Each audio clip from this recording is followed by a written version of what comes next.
sujet qui va vous intéresser et qui s'adresse à ces femmes qui ont subi des traitements contre un cancer du sein, qui souvent vous laissent d'abord fatiguées et puis parfois mutilées.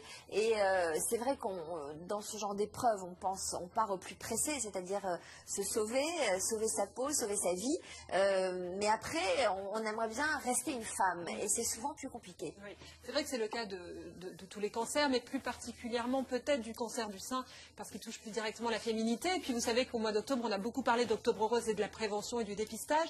Et moi, pour la mode, je me suis dit la mode c'est un sujet futile. Et là, s'il y a bien un domaine dans lequel la mode n'est pas futile, c'est à ce moment-là, quand on arrive à la fin du traitement, qu'on ait une ablation ou pas d'ailleurs, c'est difficile de retrouver sa féminité. Il y a la repousse des cheveux, on ne sait pas ce qu'on va en faire. Il y a la peau qui tiraille, il y a des traitements qui nous ont abîmé la peau du buste, on ne sait pas comment s'habiller. Et c'était le cas de Rosalba qui a gentiment répondu à notre appel à témoins. Rosalba donc a découvert il y a 1 an qu'elle avait un cancer du sein. Elle n'a pas eu d'ablation, mais elle a eu ce qu'on appelle un curage sous l'aisselle. Donc elle a le syndrome du gros bras, elle a du mal vraiment à s'habiller, elle ne supporte que le coton. Il ne faut pas que ses vêtements soient serrés. Elle prévoit de reprendre le travail au mois de janvier. Il lui reste juste quelques séances de radiothérapie. Et elle avait vraiment envie de commencer à retrouver sa féminité. Alors on l'a emmenée en studio pour essayer de lui faire passer une vraie belle journée de fête.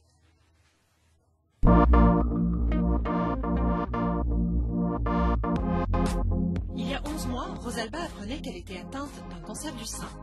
Aujourd'hui, en fin de traitement, cette psychologue scolaire prépare son retour dans la vie active. Nouvelle coiffure, nouveau look, elle a envie d'une nouvelle féminité.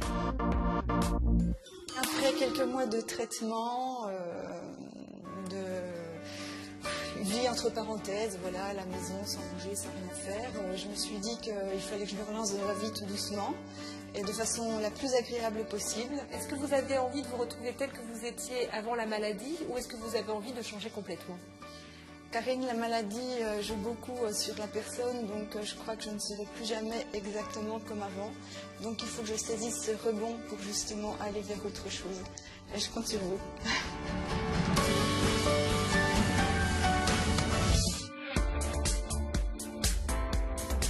Elisabeth, comment vous trouvez la peau de Rosalba? De toute façon, elle doit être automatiquement sèche parce que toutes les personnes qui ont suivi des traitements comme Rosalba ont la peau sèche. On est obligé de l'hydrater parce qu'autrement, le maquillage ne sera pas joli.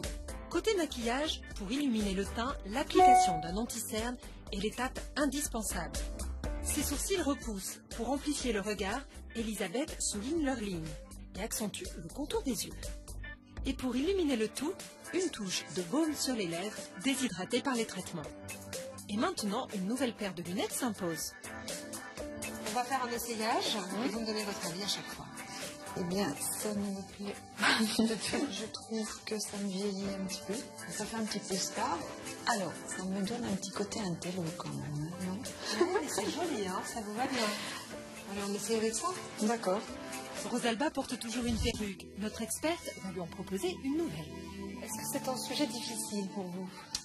Oui, c'est un sujet difficile depuis plusieurs mois. Bon, maintenant, je suis sur une phase qui est beaucoup plus agréable, où je vois mes cheveux repousser, mais en même temps, ils n'ont pas tout à fait la même couleur, ni la même texture. Et voilà, je me demande quelle image je vais donner de moi-même. Il est bien de partir sur quelque chose justement d'un peu plus court, qui va pouvoir se rapprocher de la coiffure que vous allez pouvoir avoir, et pouvoir l'enlever assez rapidement.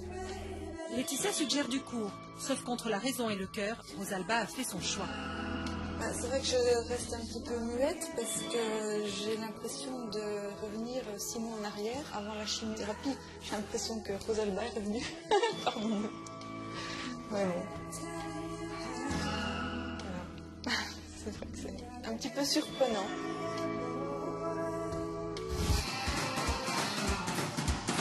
Vous avez retrouvé votre coiffure? C'est ça. Maintenant, moi j'aimerais bien vous voir avec autre chose qu'un t-shirt noir. À cause de son opération et de la radiothérapie, Rosalba ne supporte plus que les vêtements en coton et les emmanchures larges. Je lui propose donc un stylisme hyper confort, mais élégant. J'aime beaucoup cette couleur-là, chaude. Je trouve que bon, ça me va bien. Je pense qu'un poncho comme ça, je le porterai facilement. Ouais, non, c'est pas mal. J'aime beaucoup ce bleu, vraiment. Cette blouse, elle a une petite carrure avec un petit col et elle est assez ajustée ici, donc ça vous donne un port de tête assez gracieux.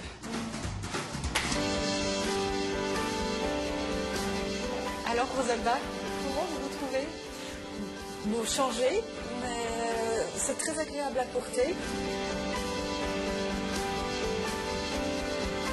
J'étais un petit peu surprise par le pantalon, mais finalement, je me sens libérée. Libérée, transformée, illuminée, la nouvelle Rosalba est épanouie. Eh bien, c'est spectaculaire. Qu'est-ce que vous en pensez? Bonjour, merci d'être là avec nous. Bonjour Sophie, merci à vous de me recevoir. C'est un rayon de soleil pour moi cette expérience en cette fin de traitement, cette période automnale. Ça m'a redonné beaucoup de gaieté, beaucoup de couleurs que vous voyez encore aujourd'hui sur mon visage parce que j'avais perdu l'habitude de me maquiller, j'avais plus tellement envie. Vous avez dit un truc fort, hein, vous avez dit j'ai retrouvé la Rosalba que j'étais.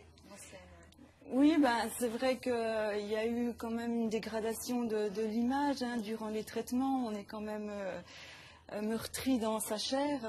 C'est vrai qu'au niveau du visage, j'avais les joues gonflées par exactement, les cheveux qui tombent. C'est pas très très très joli.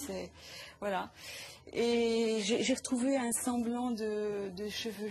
Et les cheveux très courts, ça vous va bien aussi, hein? Vous allez rapidement avoir une jolie petite coupe courte. Voilà, ça me redonne beaucoup d'espoir pour l'avenir parce que j'appréhendais cette période de repousse. Ouais. Comment vous allez reprendre le boulot là, incessamment? Voilà, j'espère retravailler à partir de janvier. Oui, j'ai demandé quand même un mi-temps thérapeutique parce que voilà, je suis vite fatigable. Au niveau concentration aussi, ça fonctionne plus tout à fait comme avant. Ça revient, hein. Je veux rassurer aussi tout le monde. Comment on sort psychologiquement d'une épreuve pareille? Très affaiblie, à la fois affaiblie et plus forte. Et à la fois galvanisée par toute l'énergie que toutes mes amies, le personnel soignant, enfin toutes les personnes qui ont bien voulu m'entourer m'apportent. Voilà, d'ailleurs, c'est l'occasion de saluer, je le fais souvent, mais j'aime bien saluer ceux qui sont à l'hôpital, qui regardent cette émission, qui sont cloués sur un lit, qui sortent d'opération, qui sont affaiblis, et puis le personnel soignant qui nous croise comme ça en allant de chambre en chambre.